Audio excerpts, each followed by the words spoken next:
بسم اللہ الرحمن الرحیم۔ السلام علیکم ورحمۃ اللہ وبرکاتہ۔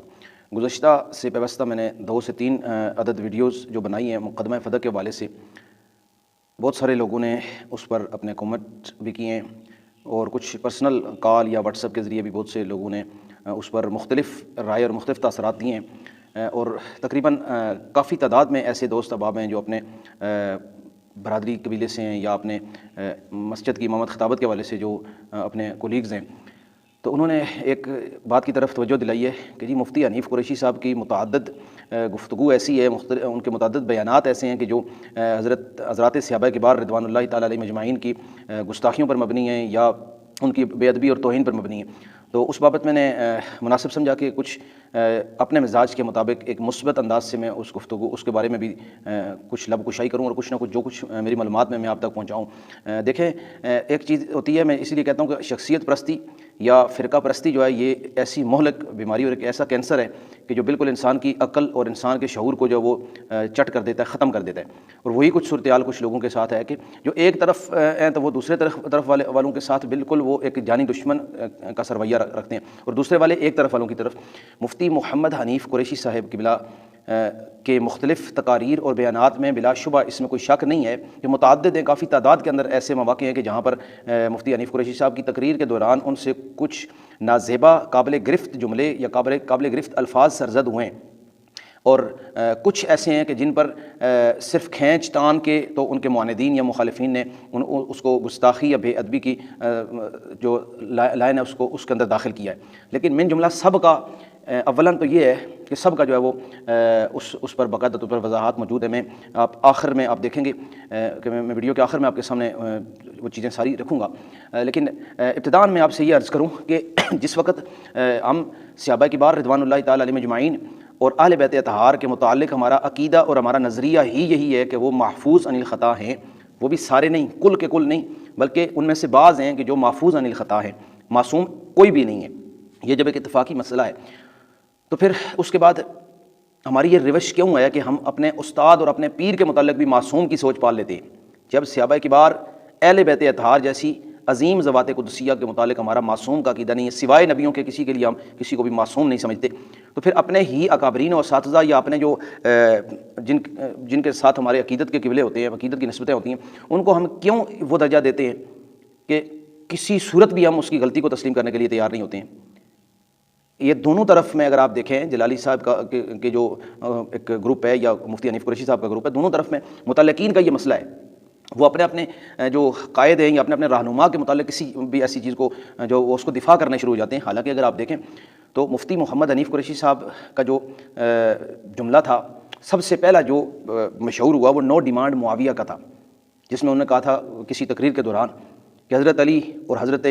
معاویہ کی جنگ ہوئی تو ہم علی کی طرف ہے، نو ڈیمانڈ معاویہ۔ اگرچہ انہوں نے حق کی نسبت سے کہا ہوگا، یہ ایک ظن ہے، اس سے آپ حسن ظن کہیں یا بد ظن کہیں، لیکن نو ڈیمانڈ معاویہ کا جو جملہ تھا وہ قابل گرفت تھا، وہ درست نہیں تھا۔ تو اس پر ان کے استاذ گرامی قبلہ پیر سید حسین الدین شاہ صاحب مدد اللہ علیہ، آپ نے ان کی توجہ دلوائی اس طرف، اور یہ کیریاں والا مسجد واہ کینٹ کے اندر تقریر کے دوران آپ نے یہ جملے، مفتی حنیف قریشی صاحب نے یہ جملے کہے تھے، متنازع جملے۔ میں بذات خود اس وقت I-84 اسلام آباد میں پروفیسر ڈاکٹر محمد ظفر اقبال صاحب جلالی مدد اللہ العالی، ان کے پاس میں درجہ ثانیہ میں پڑھتا تھا۔ دوسرے سال میں اس وقت زیر تعلیم تھا مدرسے میں، اور ہم جمعہ پڑھنے کے لیے قریشی صاحب کے پاس جاتے تھے، ہماری رہائش قریشی صاحب کے پڑوس میں تھی۔ تو وہاں پر ہمیں بتایا گیا کہ حنیف قریشی صاحب نے اس طریقے سے توہین وغیرہ کی ہے، تو بڑی عجیب لگا ہمیں کہ یہ کیا معاملہ، اسے کیسے ہو سکتا ہے کہ مفتی حنیف قریشی جیسا عالم دین اور اتنا شعلہ نما خطیب ہو کر اور اتنا اس کے اندر ایک عوام اہل سنت میں اتنی معزز شخصیت ہو کر وہ صحابہ، کیونکہ ہم بنیادی طور پر جانتے ہی نہیں تھے، ابھی ابتدائیہ تھا ہمارا اس دین کی طالب علمی میں، تو ہم گہرائی تک نہیں جانتے تھے کہ یہ کیا معاملات ہیں اور یہ مدارس کے آپس کے ساتھ کیا ٹکراؤ ہیں، اور پیچھے امت میں صحابہ کبار کے باہمی اختلافات کیا تھے اور ان کی نوعیت کیا ہے، اور اہل سنت کے اکابرین نے اور علماء امت کے اکابرین نے اس بابت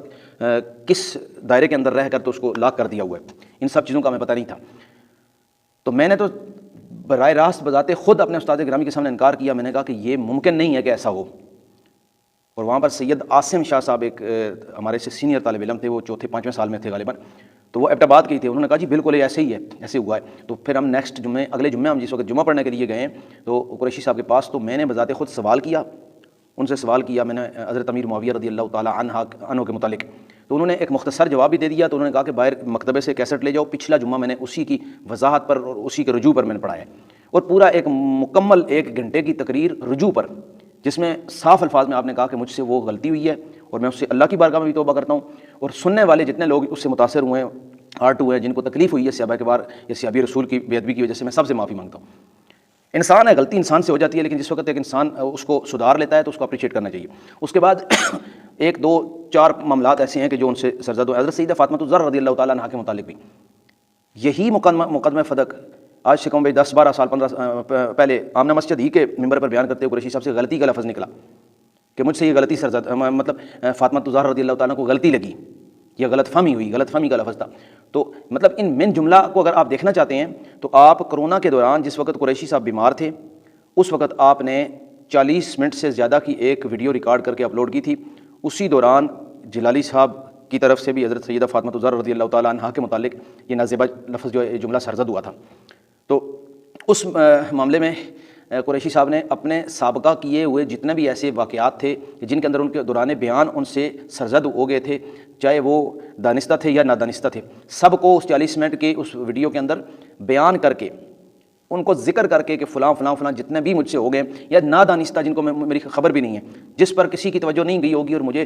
متنبہ بھی نہ کیا گیا ہو، میں سب پر اپنے رب کی بارگاہ میں معافی مانگتا ہوں اور میں اس پر رجوع کرتا ہوں. تو اور کیا آپ کو چاہیے؟ یعنی آپ یہ کہنا چاہتے ہیں کہ رجوع وہی رجوع ہوگی جسے ہم قبول کریں گے، اگر ہم نہ کہیں تو رجوع بھی نہیں ہے، ہم نہ کہیں تو توبہ بھی نہیں ہے. اتنی خدا مزاجی نہ اختیار کر، بندہ مزاجی ہونی چاہیے انسان کے اندر. یہ خدا مزاجی نے ہمارا بیڑا غرق کر کے رکھ دیا. دوسری طرف ڈاکٹر اشرف آصف جلالی صاحب کا کل مقدمہ اتنا ہے، اس وقت بھی صرف ایک جملہ اگر وہ یہ کہہ دیں، صرف ایک جملہ ارشاد فرما دیں، میں نے بیان کرتے ہوئے گفتگو بیان کرتے ہوئے میں نے کہا کہ جس وقت سیدہ فاطمہ الزہرا مانگ رہی تھی اس وقت خطا پر تھی، اس سے میری مراد خطائے اجتہادی تھی اور میں اس جملے پر توبہ کرتا ہوں، کیونکہ مطلقاً خطا کا لفظ مجھ سے نکل گیا، میں اس کو واپس بھی لیتا ہوں، اس پر میں رجوع بھی کرتا ہوں، توبہ بھی اللہ کی بارگاہ میں کرتا ہوں. اور اگر کسی سننے والے کی بھی اگر دل آزاری ہوئی ہے اس جملے کی وجہ سے، اگرچہ میری نیت میں توہین کی نیت نہیں تھی، لیکن اگر پھر بھی کسی کی دل آزاری ہوئی ہے تو اس سے بھی میں معافی کا خواستگار ہوں. بس اس جملے سے پورے کا پورا مقدمہ ختم ہو جاتا ہے. لیکن وہ اس پر چلتے آگے انبیاء تک بات چلی گئی ہے، آگے صحابہ کے بار اور امت کا، یعنی کہ درجنوں نے سینکڑوں کی تعداد میں انہوں نے خطا کر کے تو مطلب کہ اپنی گردان ہی خطا کی بنا دی ہے. تو جتنے جو کومنٹس میں آ کر طرفداری کی بات کر رہے ہوتے ہیں، میں طرفداری کا کام میں پڑھا ہی جلالی صاحب کے جو وہ گروپ ہے انہیں سے پڑھا ہوں. سید پیر سید جلال الدین شاہ صاحب کے ہی جو تلامذہ ہیں نسبتی، یا پیر مظہر قیوم شاہ صاحب رحمۃ اللہ تعالیٰ علیہ، یا پھر سید نوید الحسن شاہ صاحب مشہدی مدد اللہ العالی، ان ہی کے تلامذہ میں سے بشارت جلالی صاحب، اسلم جلالی صاحب، عنایت اللہ جلالی صاحب، یہ سارے ہمارے اساتذہ میں ہیں. لیکن بات طرفداری کی نہیں ہے، بات اس ریالٹی کو سمجھیں، جو میں کہنا چاہتا ہوں اس چیز کو سمجھیں. میرا صرف مقدمہ اتنا ہے کہ لوکل لیول پر عوام کو اس سے غرض نہیں ہے کہ میں سنی ہوں، میں وابی ہوں، میں دیوبندی ہوں، میں جلالی ہوں، میں قریشی صاحب کا چاہنے والا ہوں، میں حیاتی دیوبندی ہوں، میں مماتی دیوبندی ہوں، میں اہل حدیث ہوں، میں امرتسری ہوں، میں لاہوری ہوں، میں کون ہوں. لوگوں کو اس سے غرض ہی نہیں ہے. لوگوں کو صرف اس چیز کے ساتھ غرض ہے کہ علماء کا جو اختلاف ہے، اکابرین علماء کا آپس میں ان کی نہیں لگتی، جو ایک ہی فرقے کے ہونے کے باوجود بھی، تو ہم چھوٹے لیول کے جو امام خطیب ہوتے ہیں جو در حقیقت قربانیاں دیتے ہیں، 5 5 8 8 10 ہزار روپیہ 20 15 ہزار پر اپنے بچوں سمیت اپنا گزارا کرتے ہیں، تو ان کے لیے راستہ مشکل ہو جاتا ہے. وہ جب بھی علماء کے دفاع کی بات اگر عوام میں کریں گے تو ہمارے سامنے ہمارے بڑوں کے اس طرح کے کارنامے سامنے رکھ دیے جاتے ہیں. اس واسطے کم از کم ہوش کے ناخن لیں اور مسئلے کو سلجھانے کی طرف لے کے جائیں، اور انصاف کے ساتھ. جس کی بھی غلطیوں میں بالکل، میں نے 3 ویڈیو سے پہلے اس پر بنائی ہیں اور یہ 4تھی ویڈیو ہے، اس میں بھی بالکل واضح الفاظ کے ساتھ یہ کہتا ہوں کہ قریشی صاحب کے چاہنے والے ہوں، جلالی صاحب کے چاہنے والے ہوں، یا دعوت اسلامی والے ہوں، یعنی یہ گروپ ہو یا اے گروپ ہو یا بی گروپ ہو، جو 2 گروپ بنے ہوئے ہیں، کسی کے بھی متعلقین کو کسی بھی عالم دین کا نام بگاڑنے کی اجازت نہیں ہے. اس کی میمز اور اس کے کارٹون بنانے کی اجازت نہیں ہے. آپ علامہ نہیں کہنا چاہتے نہ کہیں، آپ مفتی نہیں کہنا چاہتے نہ کہیں، لیکن نام بگاڑنے کی اجازت نہیں ہے. آپ کو تضحیق کرنے کی اجازت نہیں ہے. مسلمان ہونے کے ناطے کم از کم عالم دین دونوں ہیں. جو آپ کے مخالف فرقے دیوبند سے یا اہل حدیث سے جو علماء ہیں جنہوں نے علم دین باقاعدہ حاصل کیا ہے، تو آپ ان کو عالم دین ماننے کے لیے تیار نہیں ہوں گے. کس وجہ، کس بنیاد پر آپ نہیں؟ کیوں؟ ان کے پاس جو ڈگری آپ کے پاس ہے ان کے پاس نہیں ہے، ان کے پاس آپ سے زیادہ اتھینٹک ڈگریاں موجود ہیں. آپ کا اختلاف علمی لیول کا اس کو وہاں پر رکھیں. جہاں پر علمی لیول کا اختلاف جو ہے وہ اختلاف جس بھی کیٹیگری میں ہے اس کو انصاف کے ساتھ اس کیٹیگری میں گمراہی میں آتا ہے گمراہی میں ڈالیں، بد دینی میں آتا ہے بد دینی میں ڈالیں، کراہت میں آتا ہے، حرام میں آتا ہے، کفر میں آتا ہے، جس میں بھی آتا ہے آپ ڈال سکتے ہیں. لیکن آپ اس کے بغیر ڈائریکٹ ہی جو ہے اس طریقے سے علماء کی توہین کریں گے یا کسی کی بھی. لیکن اکثریت میں اس لیے کہتا ہوں کہ دعوت اسلامی کی ایک جو وجہ شہرت ہے وہ وجہ شہرت یہ ہے کہ کسی کو برا نہیں کہنا. جن لوگوں نے ممتاز قادری کو شہید کیا انہوں نے ان کے بھی قصیدے پڑھے. جن لوگوں نے گستاخیاں کی یا جن لوگوں نے علماء پر لاٹھی چارج کیا، 60,000 علماء کو ایک رات کے اندر گرفتار کر کے تو انہوں نے آسیہ مسیح کو بری کیا تھا. انہی کے ممبر پہ چڑھ کے تو دعوت اسلامی والوں نے یہ بھی کہا کہ یہ ریاست مدینہ کی بات کر رہے ہیں. تو صرف ان کا جو نشتر چلتے ہیں تو وہ علماء کے لیے چلتے ہیں، اور خاص ایک پیرائے کے اندر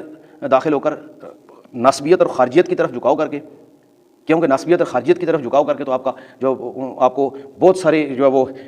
ایک خاص طبقے کی طرف سے خاص ڈونیشن کے جو وہ مواقع فراہم آتے ہیں. مطلب بہت ساری چیزیں ہیں جن کو ہائیڈ کیا جا رہا ہے، ان کو سامنے لایا بھی جائے گا، لایا جا بھی سکتا ہے. تو برائے کرم اللہ رب العزت کی بارگاہ کے اندر اپنے آپ کو پیش کریں اور سوچیں کہ آپ جو کر رہے ہیں کیا وہ آپ اخلاص نیت کے ساتھ اللہ کی ذات کے لیے کر رہے ہیں یا اپنی انا کو تسکین دینے کے لیے کر رہے ہیں. میرا بنیادی طور پر نہ تعلق قریشی صاحب کے کسی گروپ سے، اگر کوئی گروپ ان کا ہے تو جلالی صاحب کے گروپ سے، نہ جلالی صاحب کے کسی گروپ سے. میں اپنے آپ کو بنیادی طور پر صرف ایک مسلمان کہتا ہوں. میں اپنے آپ کو بریلوی بھی نہیں کہتا ہوں، میں دیوبندی بھی نہیں کہتا ہوں. یہ بھی نسبتیں بس عارضی نسبتیں، کسی کی سمجھ میں ہے کہ بریلوی نسبت صحیح ہے تو وہ استعمال کرے، اسے ہم روکتے نہیں ہیں. لیکن میں نہیں کہتا ہوں، مجھے اس کی ضرورت محسوس نہیں ہوتی. میرے لیے اتنا کافی ہے کہ مسلمان ہونا. تو مسلمان ہونے کے ناطے صرف صحابہ کے بعد کے کھلے دشمن جو روافظ ہیں ان کے ساتھ کسی طرح کا ادب و احترام روا نہیں ہے کہ نبی پاک نے منع فرما دیا. بقایا جتنے بھی مسلمان ہیں، مسلمان مسالک اور فرقے جن پر اس ریاست پاکستان کے اندر علماء کرام یا اکابرین علماء نے ان پر کفر کی چھاپ باقاعدہ رجسٹرڈ نہیں کروائی ہے قادیانیت کی طرح، یا ان پر واقعتاً کوئی تیار نہیں ہے اس طریقے سے اکابرین امت اتفاق کے ساتھ، تو ہم اس کو مسلمان ہی سمجھتے ہیں، اس کے عالم کو عالم سمجھتے ہیں، اس کی مسجد کو مسجد سمجھتے ہیں اور اس کے نمازی کو نمازی سمجھتے ہیں. اللہ تعالیٰ سے دعا ہے کہ اللہ تعالیٰ ہماری خطائیں معاف فرمائے اور ہمیں ہدایت کے راستے پر چلنے کی توفیق عطا فرمائے. جزاک اللہ خیر.